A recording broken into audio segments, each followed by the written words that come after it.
Good morning সকলোৱে গৰু বিহু লগ জনাই আৰু ৰঙালী বিহুৰ শুভেচ্ছা জ্ঞাপন কৰিছোঁ। যিহেতু আজি গৰু বিহু হয় তাৰ বাবে মই এতিয়া ৰেডি হৈ ওলাই আহিছোঁ। মই গাঁৱৰ ঘৰলৈ আহিছোঁ আৰু এতিয়া গৰু লৈ গ'ল ধুৱাবৰ কাৰণে। তাৰ যি আমাৰ গাঁৱৰ যি পৰিৱেশ, গৰু আমি কেনেকৈ চবৰে নিয়মবোৰ একেই হয় চবৰে, চ' সেইবাবে অলপ দেখাবৰ কাৰণে প্ৰয়াস কৰিছোঁ। মই আহি আছোঁ গৰু ধোৱাৰ প্লেচলৈ আৰু সেইটো আমাৰ ঘৰৰ পৰা মই ওলাই আহিছোঁ, যিহেতু ঘৰৰ পদূলিটো বহুত দীঘল হয় আৰু চব গৰু লৈ গ'ল চবৰে।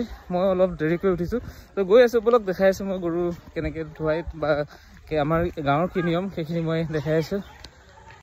এয়া গৰু চব লৈ অহা হ'ল, যিহেতু আমাৰ এইটো বিল হয় এখন।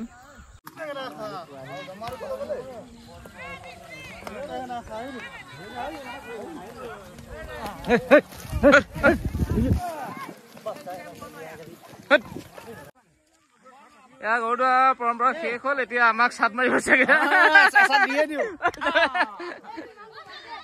চবৰে হৈ গ'ল গৰু ধোৱা আৰু বেছি দেৰি হ'ল নহ'লে, দেৰি হ'ল কাৰণে সোনকালে কৰি দিয়া হৈছে আৰু চাট মাৰিব নাপালোঁ মই বনাই থাকোঁতে। সকলোলৈ ৰঙালী বিহু শুভেচ্ছা আৰু গৰু বিহু লগ জনালোঁ।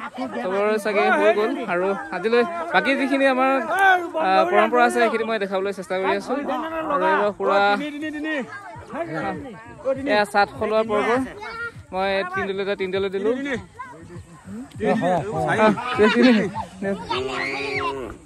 এই চাট মই 2বাৰ সলালোঁ, 3বাৰ সলাব লাগিব আৰু 4বাৰ হৈ গ'ল। আচ্ছা নহয় তই মই সলাই দিবা আৰু 1 মিনিট এডাল এডাল দিয়া না না এইটো সলাই হয়। ঠিক আছে। এইখিনি হেৰি কৰিব লাগিছিলে। এয়া যি গৰু চাট মৰাৰ পাছত আমাৰ এইফালে পৰম্পৰা আছে, যিহেতু চাট বুটলি ইয়াৰ আজি 100 এবিধৰ খানা মানে খোৱা হয়, চ' সেইকাৰণে চাট বুটলি আছে চবেই। আৰু অকল চাট বুলিয়ে নহয়, আজি গৰুৰ হালধি যিখিনি আমাৰ চাটত ব্যৱহাৰ কৰে সেই চাটখিনি বিচৰাৰ উপৰিও 100 এবিধ শাক তুলি আজি সন্ধিয়া সময়ত খোৱা হয়। তাকে সেই পৰম্পৰাখিনি মই দেখাই আছোঁ। আৰু এই পোৱালিকেইটাই পুৰা কেনেকুৱা লাগিছে আজি? হে মজা ন? এই দেৰিকৈ আহিলা যে তুমি, গৰু হেৰি কৰিব পাৰিলা নাই, চাট বুলিলা নাই?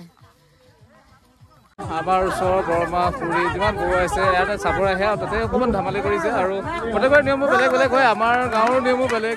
চ' অকণ ফূৰ্তি কৰিছে বিহু বুলি, বছৰৰ মূৰত আহে। চ' সেই অকণ দেখাইছোঁ আমাৰ পৰিৱেশবোৰ। আৰু ইয়াৰ পাছত আছে কণী যুঁজ আছে, তাৰপিছত টিকনি পৰুৱা বিচাৰিব যাব লাগিব আৰু আমলইটো পাৰি খাওঁ আমি, এইবোৰ বহুত নিয়ম আছে। আজিৰ দিনটো খুবেই ভাল লাগে। এয়া মই দেখাই আছোঁ, অলপ দেখাই আছোঁ খুৰী।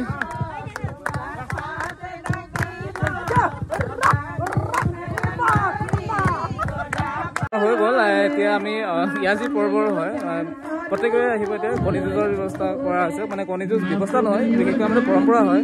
গৰু ধোৱাৰ পাছত আমি কি কৰা হয়, কণী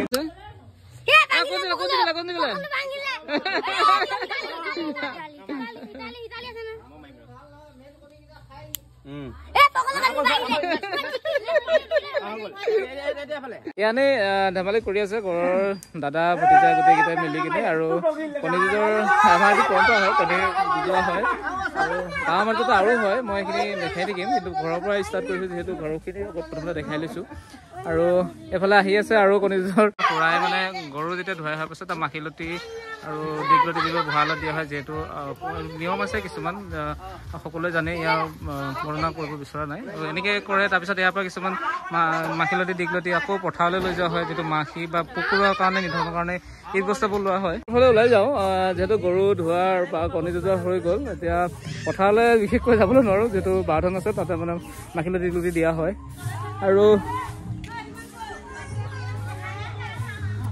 এনেকৈ আৰু গাঁৱৰ পৰিৱেশটো চবৰে এতিয়া গৰু চৰু ধুৱাই আহিলে, কণী যুঁজাইছে আৰু এতিয়া চাহ জলপান খাব। খাই সন্ধিয়া যি পৰম্পৰা সেইখিনি ৰেডি কৰিব, তাৰমানে জাক দিয়াৰ পৰা আৰম্ভ কৰি গৰু নতুন পঘা ধৰা সেইখিনি সকলো হৈ থাকিব কাইলৈ, যিহেতু মানুহৰ বিহু।